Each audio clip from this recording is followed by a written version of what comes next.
Bonjour à tous, aujourd'hui on va voir comment créer un objet à partir d'une image importée dans Blender. Donc pour ça il y a deux trois petits réglages à vérifier. Donc on est sur la dernière version, même sur les versions précédentes ça fonctionne. On va aller dans File, User Preference et vous avez besoin dans les add-ons du mode d'import SVG. Donc vous allez dans Import, en dessous d'Estelle, vous avez Cable Vector Graphics. Vous le sélectionnez, vous enregistrez vos préférences. Et donc, une fois que tout ça est validé, vous avez dans Import, Cable Vector Graphics. Voilà, vous pouvez importer des images au format SVG. Encore faut-il avoir les images au bon format. Donc pour ceux qui travaillent sur Illustrator, ça ne pose pas de problème. Vous pouvez enregistrer au format SVG. Pour les personnes qui n'auraient pas la suite, il y a gratuitement le logiciel Inkscape, voilà, qui est ici, qui est un petit logiciel de dessin gratuit qui va vous permettre la transformation. Donc là, on va le faire en direct. Je vais faire fichier, ouvrir. Et donc j'avais préparé, voilà, le logo black. On va incorporer, valider. Et dans un premier temps, je vous conseille de travailler sur du noir et blanc. C'est plus simple pour le mode de sélection. Après, une fois que vous serez habitué, vous pourrez travailler en couleur. Donc là, pour la vidéo, je fais tout en noir et blanc. Donc on a ce dessin qui est un PNG que vous pouvez faire soit sur Illustrator ou sur GIMP pour la version gratuite. On le sélectionne. Et dans la barre de menu, en haut, vous avez chemin. On va cliquer sur chemin et vectoriser le bitmap. On clique dessus et là il y a une autre fenêtre qui s'ouvre qui est un outil en fait de sélection. Sur du noir et blanc, comme il y a peu de couleurs, c'est très facile. On va faire qualification de couleur. Si je passe en deux passes, ça va pas aller, mais je vous montre quand même mettre à jour. J'ai un écran noir.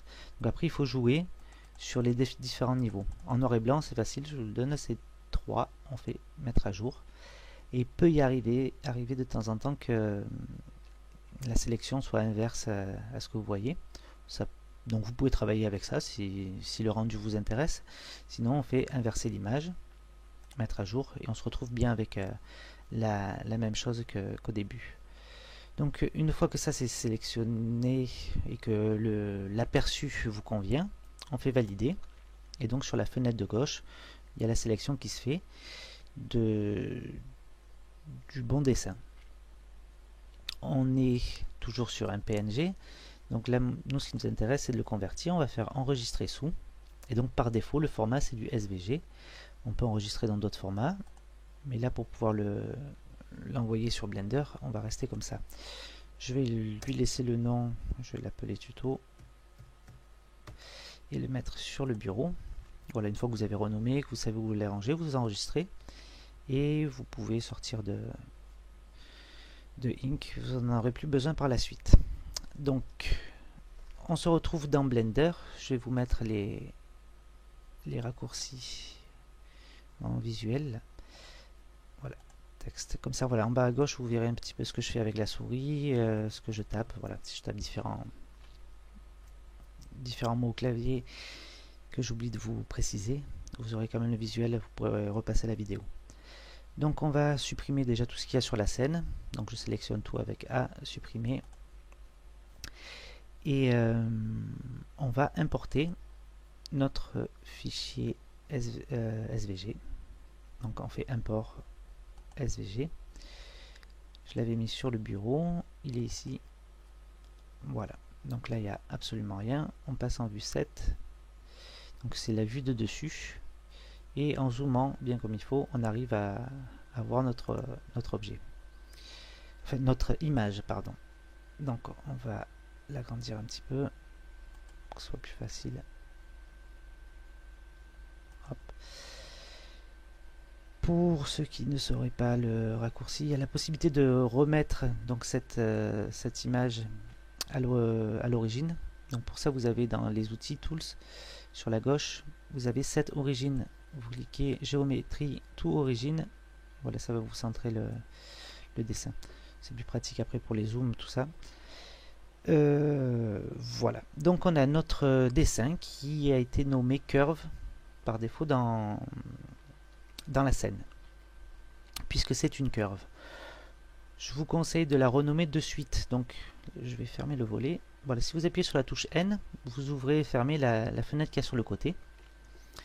Donc si vous l'ouvrez, vous descendez tout en bas, et là dans item, vous avez l'objet qui n'est pas encore un objet, l'élément qui s'appelle curve. Vous pouvez le renommer, on va l'appeler logo. Comme ça, quand si vous avez plusieurs éléments sur la scène, c'est plus facile à retrouver. Donc sur votre scène en haut à droite, vous avez bien un logo qui s'est mis automatiquement. Ce logo, il va falloir lui donner un petit peu de volume. Donc on va d'abord retravailler l'image dans un premier temps. Donc on va sélectionner la curve, ce petit symbole en virgule là, que vous retrouvez dans les différents onglets. Après la clé à molette, on clique dessus et là voilà, vous avez différents modes de transformation. On va rester très simple pour aujourd'hui et on va juste cliquer 3 fois pour faire une petite extrusion. Voilà, et donner du volume. Donc là c'est pas très clair pour vous sur la qualité de la vidéo. Donc ce que je vais faire, c'est que je vais juste changer très vite la couleur. Hop, un beau bleu fluo. Voilà, comme ça vous aurez voilà un petit peu une idée du volume que ça donne. Si je passe en mode fil de fer, voilà, on voit déjà qu'il y a notre dessin qui a été extrudé, donc qui a un petit volume. Donc je repasse, voilà, ici, Z pour revenir en vue normale. Voilà, là on est toujours sur un dessin. Donc vous avez vu, j'ai pas touché, je suis resté en mode 2D. Vous pouvez changer si vous voulez la fonction 3D. En fait, vous fait une extrusion sur les contours. Ça peut être intéressant dans certains cas. Donc voilà, vous pouvez jouer là-dessus. Là, on fait très rapide, c'est juste pour avoir du volume sur notre image, là en l'occurrence le logo. Donc je repasse en vue 7, voilà. Ce logo, il va falloir le convertir en objet. Donc pour ça, tout en bas au-dessus de la timeline, vous avez différents modules, et sur objet, vous cliquez. Il y a un raccourci qui c'est Alt C, mais on va le faire par les menus. Convert to, donc on va la convertir en mesh from curve. Voilà. Et là donc sur la scène, on n'est plus sur une curve mais sur un mesh. Et si je passe en vue fil de fer, voilà, on a tout le maillage de l'objet. Donc là on est sur un objet qu'on va pouvoir retravailler en jouant sur les arêtes et les faces. Maintenant votre image est reconnue comme un objet dans Blender. Donc vous pouvez ou le sauver en faisant File, Save. Et là, vous l'enregistrez en .blend. Ça sera donc un objet au format Blender qui vous permettra de le retravailler par la suite. On va faire Cancel. Sinon, vous avez aussi la possibilité, si vous avez activé les modes d'import-export STL, de l'exporter directement au format STL, ce qui vous permet d'avoir un objet fini pour d'autres applications. Voilà, pensez à sauver vos travaux, sinon vous avez vu c'est quand même très rapide de créer voilà un logo. Hop, je repasse, voilà, en 3 dimensions. On se retrouve très vite pour d'autres vidéos où je vous expliquerai comment les utiliser, les incorporer pour l'impression 3D. Je vous dis à très bientôt, n'hésitez pas à nous laisser des commentaires et à vous abonner à notre chaîne ou à nos différents réseaux sociaux. À très bientôt.